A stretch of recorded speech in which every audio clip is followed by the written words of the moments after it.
네, 이 시간 말씀을 봉독할 때 우리 하모니셀 드림송 준비해 주시기 바랍니다. 오늘 주신 하나님의 말씀은 베드로전서 3장 15절부터 16절까지의 말씀입니다.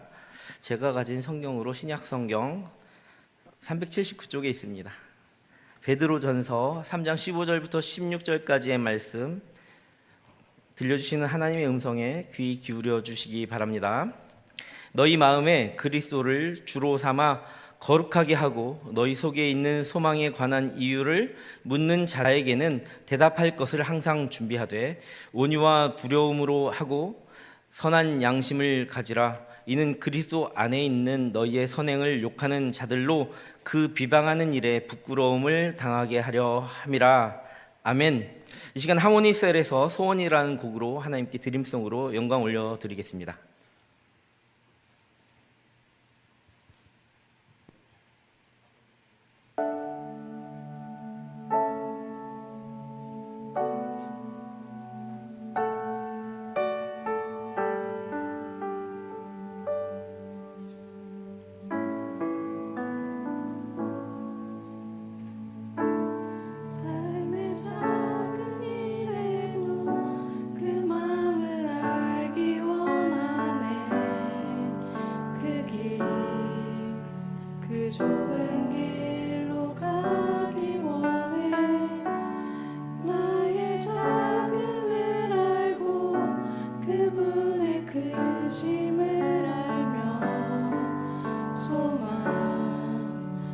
깊은 길로 가기 원하네. 삶의 작은 일에도 그 마음을 알기 원하네. 그 좁은 길로 가기 원해.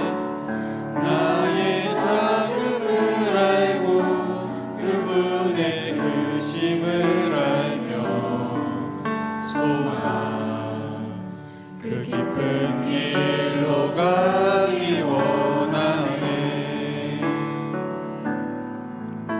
저 높이 솟은 산이 되기보다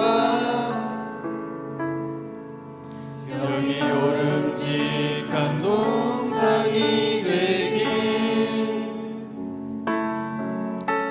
내 가는 길만 비추기보다는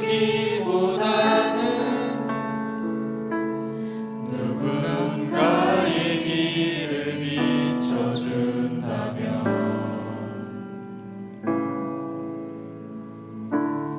내가 노래하듯이 또 내가 얘기하듯이 살기 나 그렇게 죽기 원하네. 삶의 한 절이라도 그분을 닮기 원하네. 사랑 그 높은 길로 가기 원하네. 저 높이 솟은 산이 되기보다 여기 오름직한 동산이 되길. 내 가는 길만 비추기보다는 누군가의 길을 비춰준다면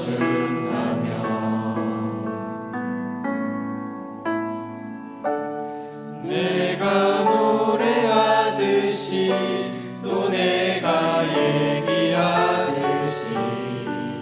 살기 난 그렇게 죽기 원하네. 삶의 한 절이라도 그분을 닮기 원하네.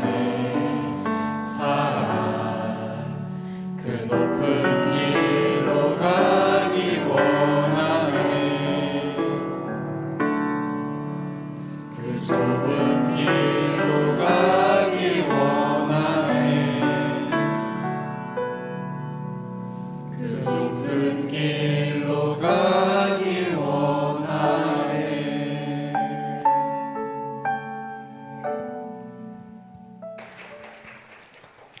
네, 감사합니다. 우리 하모니셀이 그 사랑이라는 그 가치로, 주님의 가치로 세상 가운데 주님의 선한 사랑을 또 증언하는 증언자 되시길 간절히 소망합니다. 축복합니다.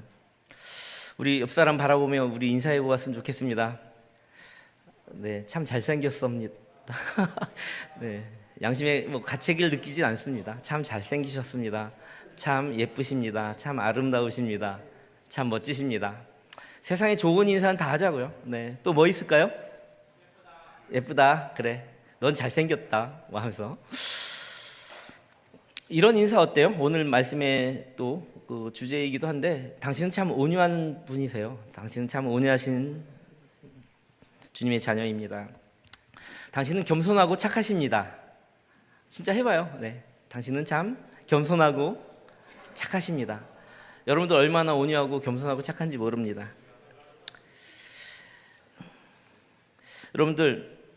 여러분들은 어디에 지금 소속돼 있어요?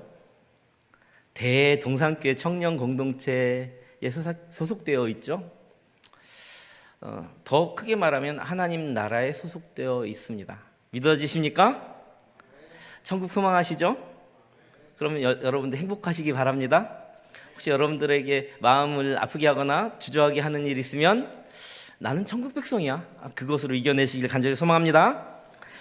우린 세상에 태어나서 원하든 원하지 않든 다양한 곳에 소속되고 여러 사람과의 소통의 관계를 경험하며 살아갑니다. 맞죠? 맞아요.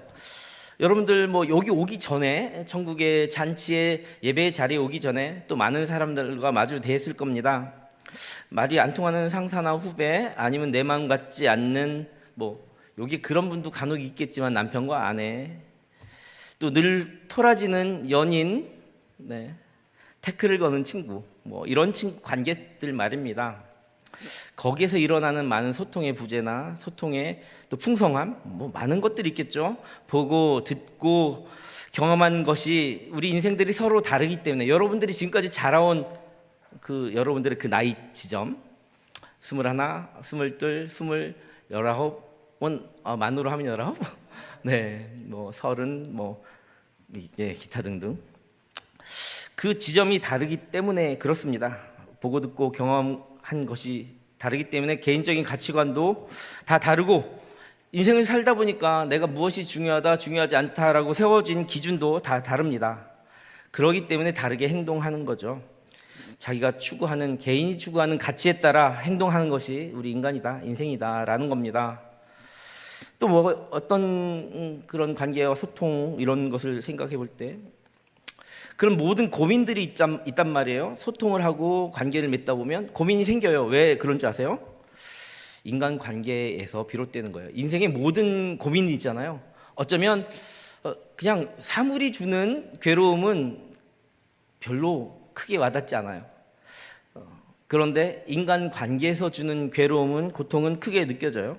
그래서 모든 인생의 고민은 관계에서 비롯된다라는 말이 있어요. 과언이 아닙니다. 요즘 사람들은 어떻게 소통하죠? 예전에부터 보면 스토리, 페북, 틱톡, 유튜브, 또 인스타그램 등 이런 것으로 많이 소통합니다. 이것이 디지털 시대의 대표적인 소통의 도구들이죠.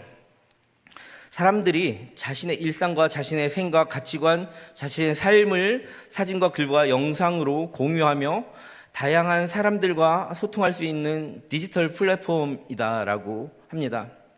자, 이 기술의 발달에 따라 그런 디지털 플랫폼도 여러 가지로 나뉘어지고 또 발전하죠. 이렇게 기술의 발달과 그 디지털 시대의 소통 방식은 인간 관계를 할 수 있는 한 상당히 멀리 폭넓게 이렇게 많은 범위로 넓혀갔습니다. 인터넷을 통해서, 네트워크를 통해서 약간 시간의 차이는 있겠지만 세계가 하나로 연결된 것 같은 느낌을 받고, 그래서 더 쉽게 소통하게 되었고, 다양한 문화와 다양한 환경의 사람들을 마주할 수 있는 그런 만남의 기회도 많이 늘어난 게 현실입니다. 자, 지인, 친구, 가족을 넘어서 이렇게 다양한 사회 구성원들과 여러 가지 다양한 방식으로 표면적으로는 인간의 어떤 관계가 확장되었다, 소통이 편리해졌다라고 보는 것이 맞죠. 하지만 이렇게 편리한 관계나 소통의 장이 오히려 분분명한, 어디서 나온 정보인지도 모를 것 같은 불분명한, 또 무분별한 그런 정보나 자극적 요소들, 그런 것으로 더 많은 흥미와 관심을 끌게 되다 보면 거기에 나도 모르게 어느새 중독되는 거예요. 나보다 더 관심받는 타인의 삶을 지켜보는 삶으로 전락될 수도 있어요. 나의 소중하고 존귀한 삶이. 결국 이러한 것은 자신과 인플루언서와 비교하게 되는 요소가 될 수도 있다는 거죠. 이런 것에 만약에 깊이 빠지게 된다면 결국은 자기 자존감의 하락을 불러일으킬 수도 있어요. 자기가 잘하는 재능 뭔가가 있는데 인플루언서나 유명한 사람들의 영상을 보면서 나의 부족함을 오히려 부각시키게 된다는 거예요. 그걸 보고 도전을 받고 좋은 영향력을 받으면 좋은데 오히려 자기 자존감을 추락시키는 거예요. 불안하죠. 그러면 우울감도 생기는 겁니다. 그러면 더 깊은 절망과 더 깊은 어떤 갈망 이쪽으로 빠질 수도 있게 된다는 거예요. 결국은 인플루언서와 같은 소수만 살아남게 되고 관심을 갈망하며 자신의 일상과 생각을 SNS에 실시간으로 공유하고 너무 많은 정보를 공개하게 되면 원하지 않는 순간에 자기의 정보를 자기 스스로 유출하고 있고 또 그로 인해서 자기 사생활은 침해받게 되고 오히려 삶에 부정적인 영향을 미칠 수 있다라는 거예요. 관계의 확장이 오히려 자신을 더 위축하게 만들 수도 있다라는 겁니다. 거기에는 정말 참을 수 없어요. 왜냐하면 그런 관계나 소통이 너무나 가볍거든요. 관계가 너무나 소통의 가벼움이 거기서 느껴지는 거예요. 어쩌면 너무나 계산적이고 정말 야비하고 얄팍한 그런 허울뿐인 지나고 나면 아무것도 아닌 그런 관계가 이루어지기 십상이며 자신도 모르는 사이에 나는 누군가를 빛나게 하는 그런 존재로 추락할 수도 그렇게 남게 될 수도 있다라는 것이죠. 남이 입고 남이 먹고 남이 살아가는 방식대로 따라가거나 그로 인해 과소비로 이어질 수도 있고 남과 비교하며 불행으로 비교의식에 쌓인 그런 인생, 그런 자존감이 곤두박질 칠 수도 있다라는 겁니다. 저도 유튜브나 인스타를 좀 해보고 있고 하는데 느낀 점이 좀 있습니다. 사람들이 있잖아요. 저는 그것을 어떤 도구로 쓰냐면 나를 알리는 도구로는 잘 사용하지 않으려고 하고 경건의 도구로 사용하려고 노력합니다. 왜냐하면 그런 SNS나 그런 여러 가지 그런 소통의 장이 너무나 유혹과 죄악으로 물들어 있기 때문입니다. 그래서 누군가는 그것을 통해서 거룩한 장으로 개선하고 발전해야 되지 않는가라는 생각이 있기 때문이에요. 그런데 느낀 점이 있어요. 사람들은 있잖아요. 경건한 삶, 그리고 레디컬하고 에앙젤칼한 그런 진중하고 복음적인 말씀보다도 자극적 영상과 감정에 호소하는 것에 관심을 갖게 있다라는 사실이에요. 정작 가장 친밀해야 되는 저의 제자나 무서원들도 서로 간에 소통하지 않는, 그것을 통해 서로 소통하지 않는 경우가 많이 있다라는 겁니다. 그런데 가만히 보면 그리스도인 제자들이나 성도들도 재미있고 자극적인 것에는 시키지 않아도 구독과 좋아요를 누르며 반응하고 있다는 거예요. 소통과 관계라고 그것이 자기가 지금 세상과 소통하고 있다라고 여기고 있다라는 거죠. 자, 이런 거예요. 좋아하는 찬양 있잖아요. 그것을 마치 대중가요 음악 감상하듯 찾아가는 거예요. 여러분들이 좋아하는 찬양을 자기가 묵상하며 그것으로 은혜 받는 그런 것이 아니라 대중가요 음악 묵상하듯이 찬양을 선택하고 있어요. 거기에 반응하는 거예요. 그렇게 음악 감상하듯 듣지만 그것을 거룩한 것으로 여기고 온라인상에서 거룩한 어떤 매체로 생각하는 거에는 너무나 망설이고 있다라는 겁니다. 그래서 기도하며 말씀을 듣거나 그 자리가 멘토와의 만남의 장으로는 잘 여기지 않는다는 거예요. 이처럼 디지털 소통 방식은 대면에서 만나는 관계의 친밀함을 이루는 것을 오히려 방해하고 있습니다. 톡이나 DM으로는 어쩌다가 한 번이라도 대답을 하거나 반응을 하는데 이렇게 저와 여러분들이 이렇게 만나서는 할 말이 없는 거예요. 할 말을 찾지 못하는 거예요. 기도 제목 하나 부탁하지 못하고 있어요. 대화 한마디 나누지를 못하고 있습니다. 결국 이러한 인간의 소통 방식으로는 영원한 것이 있을 수 없죠. 경건의 것을 이루는 데 한계가 있다라는 것입니다. 이러한 관계 속에서 우리는 우리를 자극하는 것들에서 한 발짝 거리를 두고 떨어져서 바라볼 수 있어야 합니다.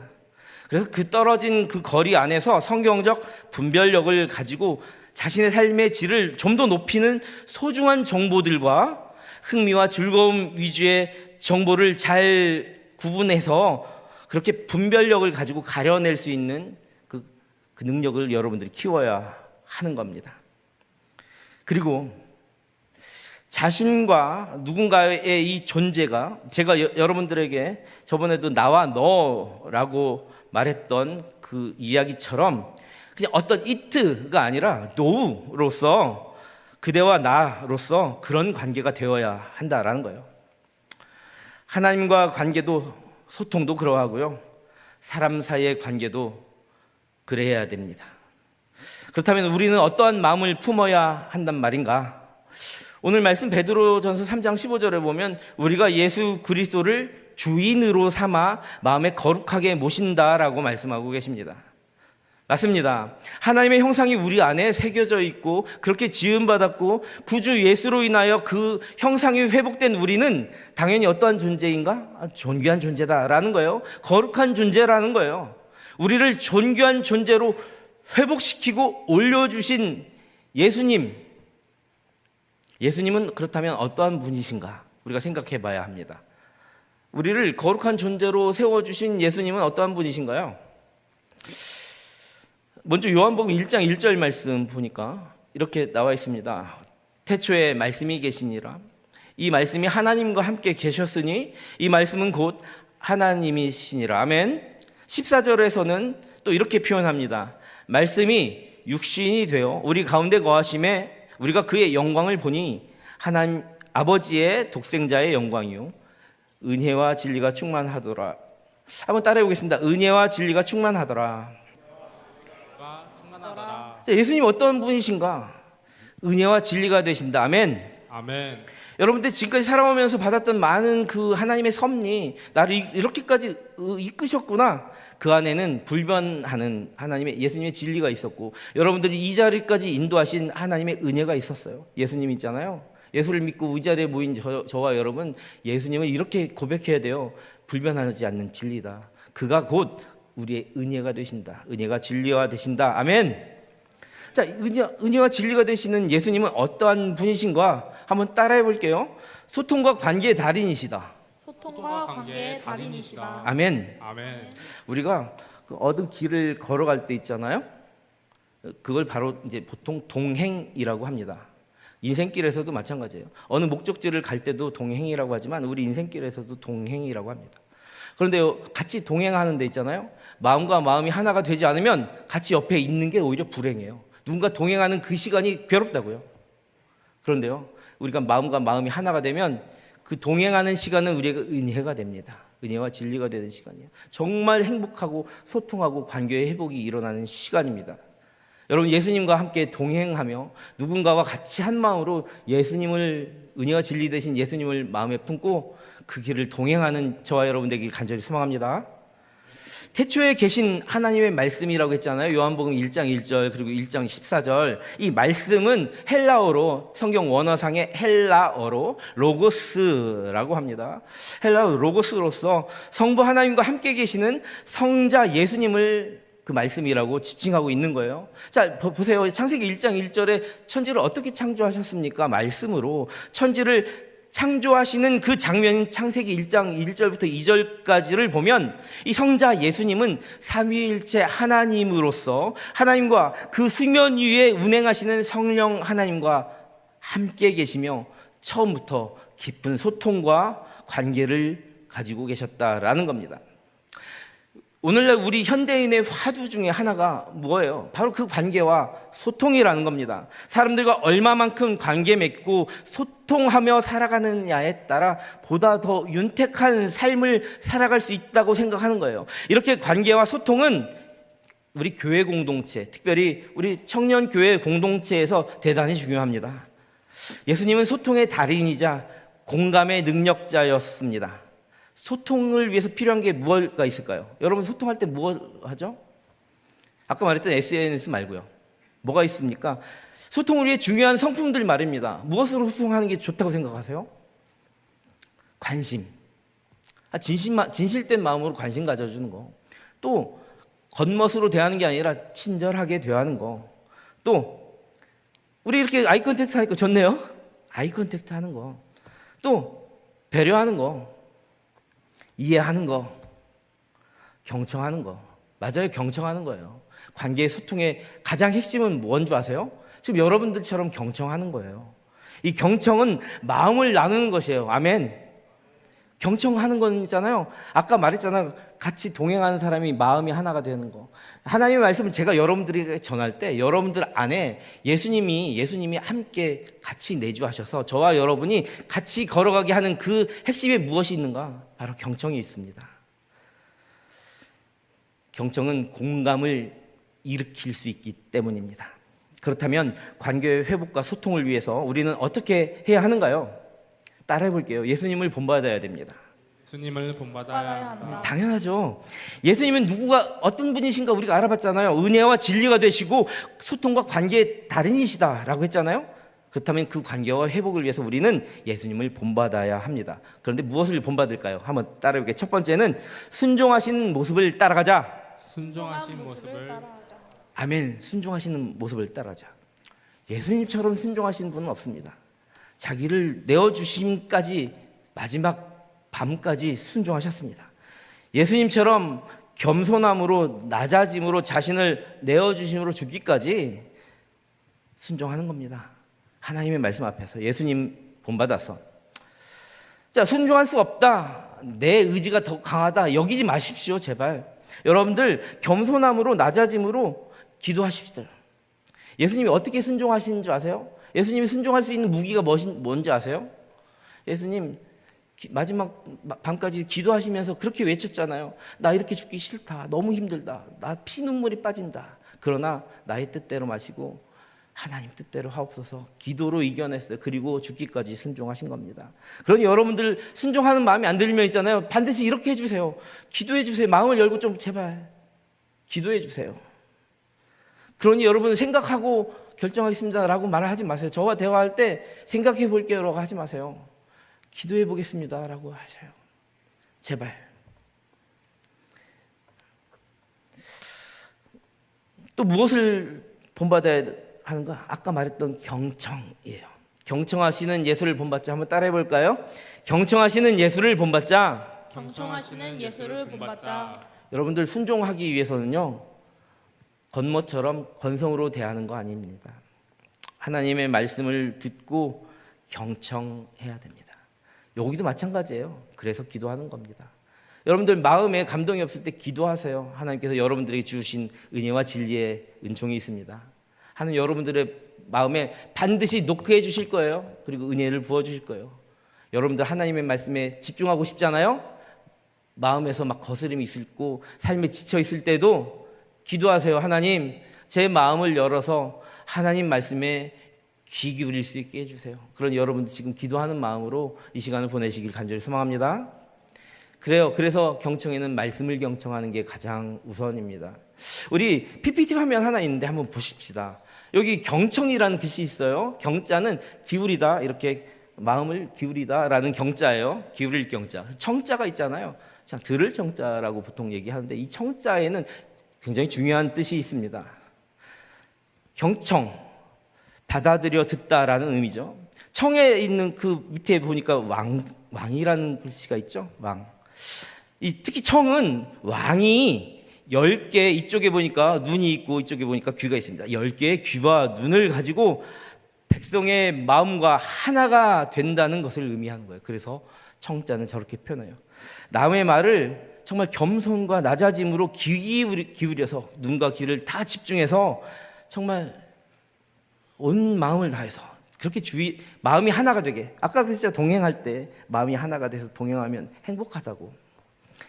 그렇게 마음을 나누며 상대방이 전하고자 하는 말과 행동은 물론 그 말과 행동 안에 깔려있는 미닝, 의미가 무엇인지 파악하며 귀 기울여 듣는 것이 경청인데, 이것은 우리가 설교 시간에 말씀을 들을 때도 마찬가지입니다.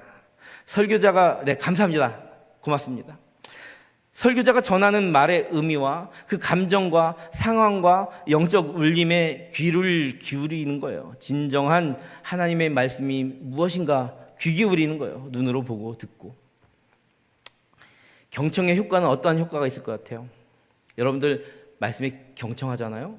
여러분들 안에 오늘 이 시간 떠나면서 분명히 치료의 효과가 있을 겁니다. 삶의 회복의 효과가 있을 겁니다. 이 경청에는 여러 가지 효과가 있어요. 공경의 의미도 담기고, 경청은 마음을 나누는 소통의 관계 회복의 의미도 담겨 있습니다. 그런데 예수님께서는 있잖아요, 우리를 경청해 주십니다. 우리의 부르짖음을, 우리의 크라잉을, 우리의 간구를, 우리의 애통함을, 울부짖음을, 한숨을, 통곡을, 간구와 기도에도 경청하십니다. 아멘. 그러니 여러분들 예수님께 마음을 열어서 우세요. 애통해 하세요. 그리고 간구하고 기도하세요. 여러분들의 음성을 주님께서 경청해 주십니다. 아멘. 근데 어떻게 경청하시는 줄 아십니까? 마태복음 9장 36절 말씀 우리 한번 보겠습니다.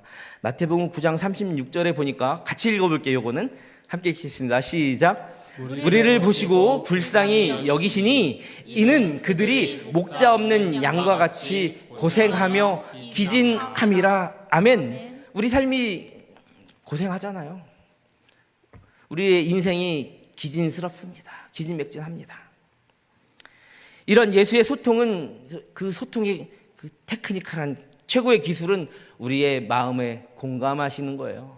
공감 능력이죠. 그분의 공감 능력은 뛰어나요. 그런데 그 공감의 핵심에 무엇이 있느냐?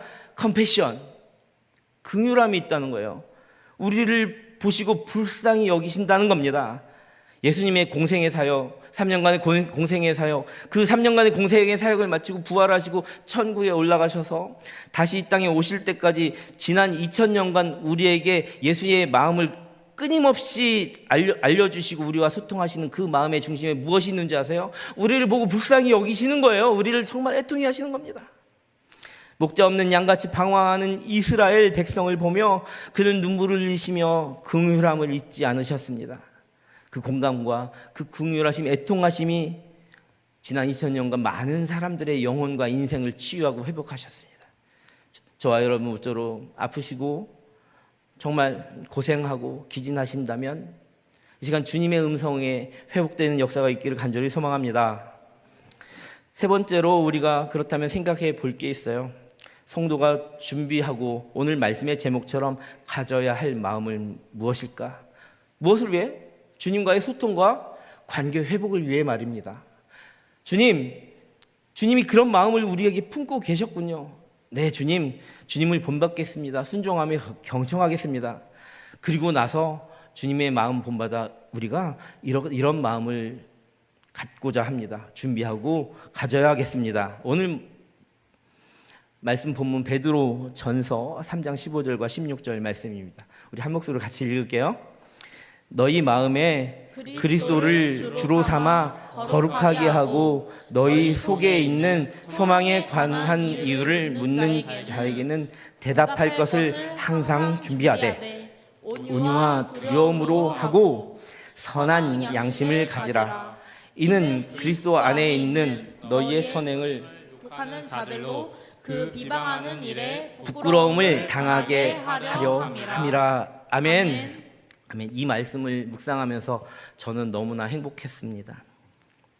우리 그리스도인들이요, 관계 소통과 그 관계의 기술을, 그것을 좀 한 단계 업그레이드하고 소통하고자 하는 궁극적인 목적이 무엇인가 하니까 이 말씀에 있네요. 진리를 전하기 위한 것이다 라는 거예요. 진리. 그래서 그 진리를 전하기 위해 우리 그리스도인들이 준비하고 가져야 할 마음이 무엇인가 했더니 따라해 볼게요. 첫 번째로 온유함이다. 온유함은요, 성경에서 젠틀리스라고 표현합니다. 온유한 마음은 있잖아요, 상대에게 거만하게 하거나 함부로 대하지 않고 신사적으로 대한다는 거예요. 우리 성도들은 있잖아요, 누군가 소통하기 위해서 젠틀해야 됩니다. 막대 먹은 사람처럼 대하면 안 돼요. 제가 지난주에요, 드디어 보이스 피싱 하는 분의 전화를 받았어요. 전화를 받았는데요, 그냥 딱 들어도 어디 쪽에 사시는 분인 게 너무 티나는데 저한테 누구 되시냐 그래서 너무나 이상해서 실례지만 어디시죠? 그랬어요. 누구라고 아냐고 어디시죠? 그랬더니 가만히 멈칫 하더니 서울중앙지검, 여러분들이 다 아시는 그 멘트 확 하는 거예요. 그래서 너무나 웃음이 나왔어요. 근데 그 웃음을 참을 수가 없는 거예요. 참을 수가 없는 거예요. 그래서 웃기는 소리 하지 마시죠 하고, 그리고 그런 사람도 아닙니다. 뭐라고 나중에 후안이 좀 더럽기도 하고 했더니 그 다음부터 나오는 그 대화가 너무나 신사적이지 못했어요. 전 태어나서요, 저 중학교 시절도 그렇게 순탄하게 지내진 않았는데 그때 들었던 욕보다 더 심한, 나 이 세상에 이런 욕이 다 있나 싶을 정도로 따다다 하고 그 전화 끊는 그 3초 안에, 그때는 못 들었거든요. 나 녹음된 걸 한번 들어봤어요. 그러니까 나중에 듣고 너무나 충격을 받았어요. 와, 정말 소통이나 관계가 아니라 다른 목적으로 만나는 그 많은 만남 가운데 누군가를 존중하고 젠틀한 건 너무나 없구나. 정말 육두문자 진짜 제가 들려주려고 하다가 이거 하면 여러분 모두 다 상처받고 설교 시간에 이런 걸 들려줘? 할까 봐 못 들었어요.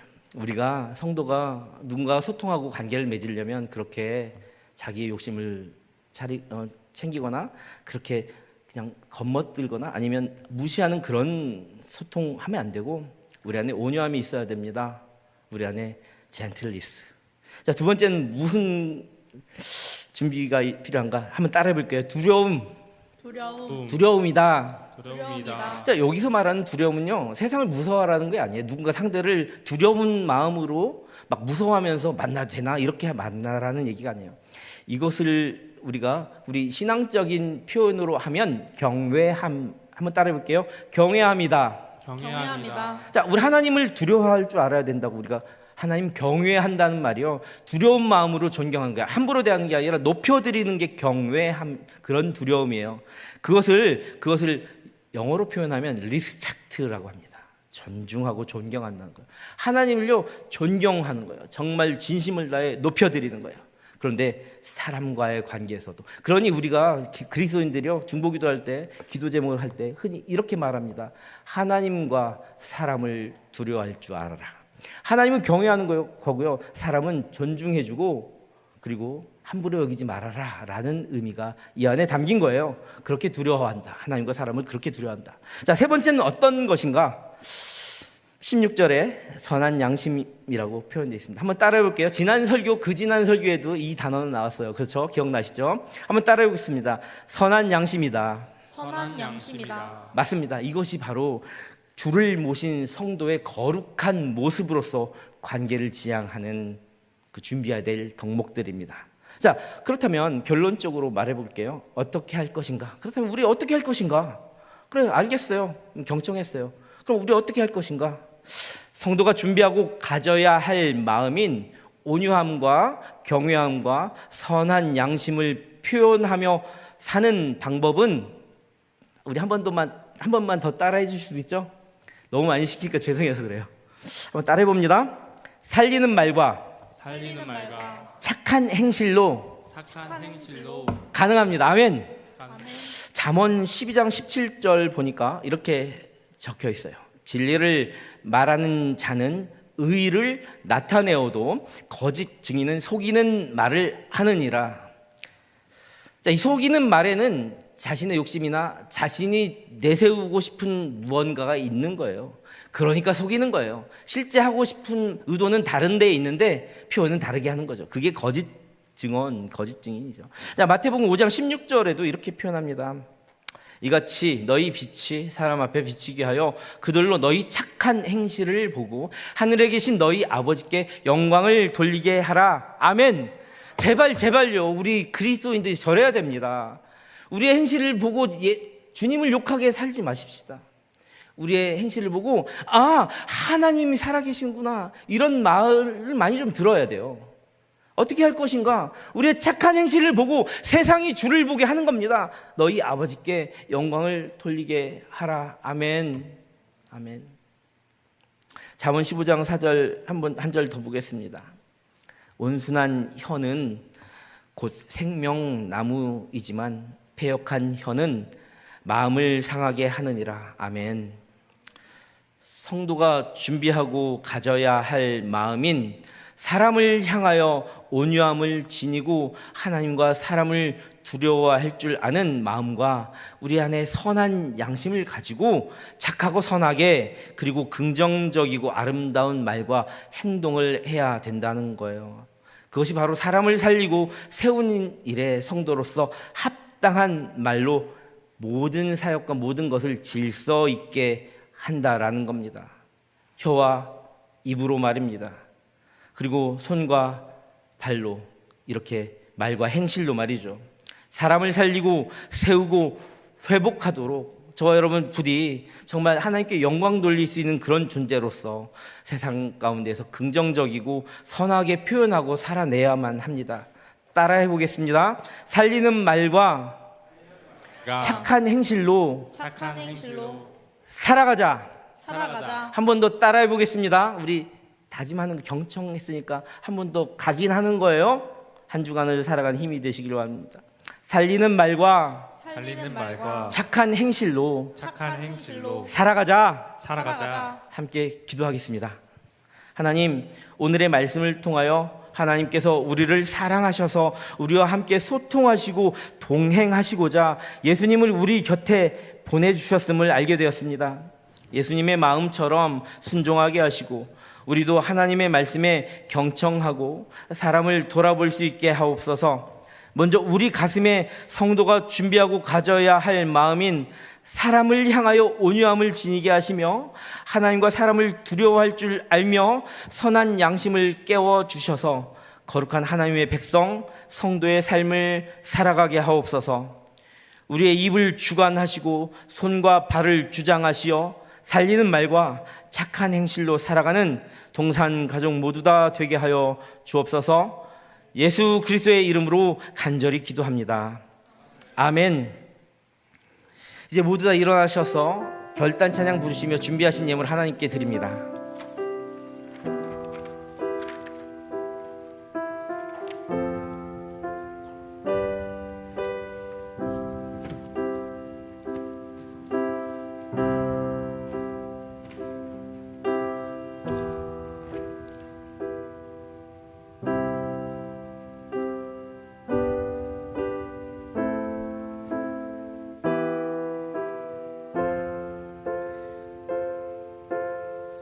우리 마음 다해 찬양합니다. 말씀 앞에서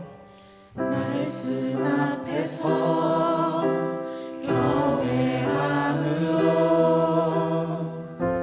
주께 홀로 섭니다.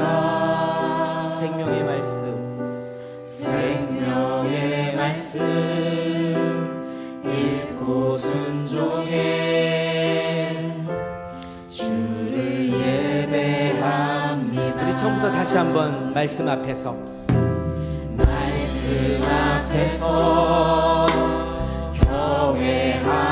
경외함으로 주께 홀로 섭니다. 생명의 말씀으로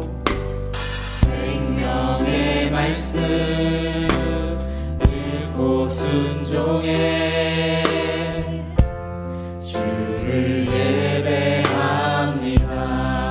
기록된 말씀 힘이 있어서 진리로 우리 거룩해 하며 거룩한 말씀 세세 영원히 복음이 되어 말씀하시네. 하나님 말씀에 두려워 떠는 자 그 말씀에 생명을 거는 자 한 사람 찾으시네.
따라주는 저와 여러분에게 간절히 소망합니다.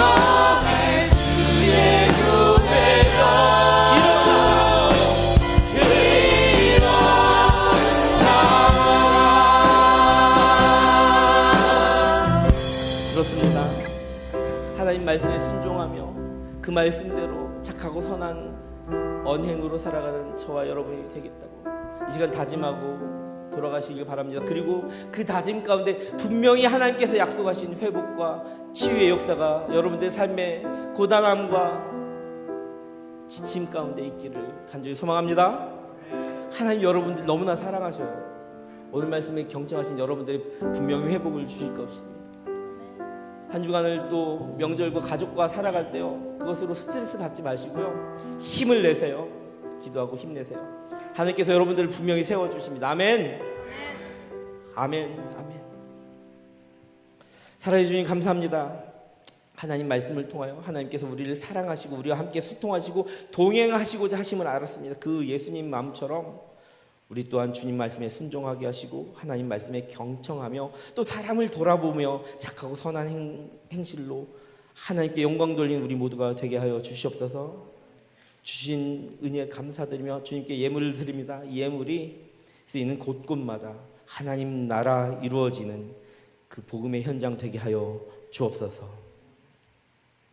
이제는 주 예수 그리스도의 은혜와 하나님 아버지의 크신 사랑하심과 감화감동 역사하시는 성령 하나님의 크신 위로가 예수님을 닮아 세상을 살리고 세우는 선한 그리스도인으로 살아가겠노라 다짐하는 동산의 모든 예배자들과 이들의 가정에, 직장과 학교와 삶의 모든 자리 위에, 걸음걸음마다에 이 나라 민족 북한 땅과 세계 열방의 고통의 현장과 선교지 사역마다 위에 이제와 영원토록 함께 있기를 간절히 축원하옵나이다.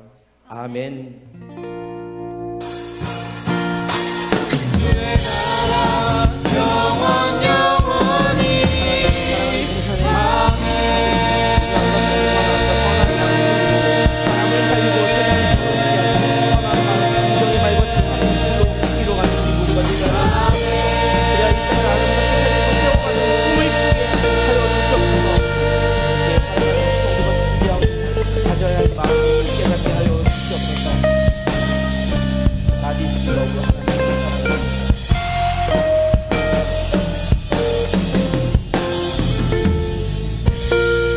축복합니다. 감사합니다.